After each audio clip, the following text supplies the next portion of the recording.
ilibot ko kayo. I will show you my pinya, pineapple. Farm ng kapatid ko yan. Ito marami dito sa Philippines, sa Danau City. The location of Danau City. Ito yung mga tanim ko, cacao. That is cacao. Yun, may mga tanglad ako. See, nice. Mayroon akong sitaw, may papaya, may kalamansi, meron kaming papaya, goyabano. Then, yun.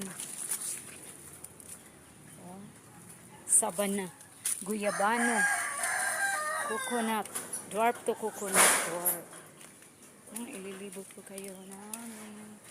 Guyabano. Ayan ay guyabano. Yan, guyabano. Banana.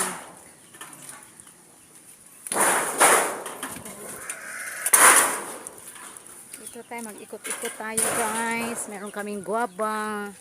Pinutulan lang, maraki na sana.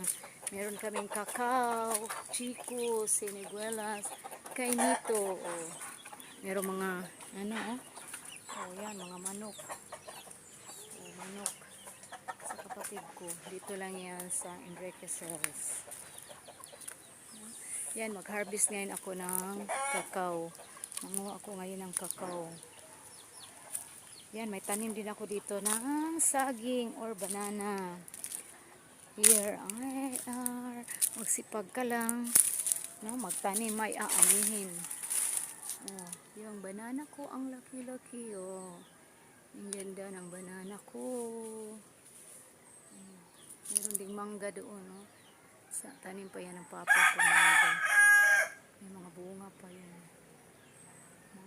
Mangga, sampalok, sinigilas. Marami dito yan sa Enriquez Hills. Kasi ang sipag ng mga lolo ko, mama, papa ko. Ang sipag nilang nagtanim. Kami ay nag-harvest na lang. Ito iba din to siya. Cacao to, cacao. Cacao. Ginawa na tayong tabliya or chocolate dito sa Cebu. Here we are. Thanks God sa mga prutas na ani. Ang lamig dito, ang lamig. Dito lang sa Philippines ang maraming cacao. Lalo na Cebu na, natutuyo na. Natutuyo ito, bunga. Mag-harvest ako.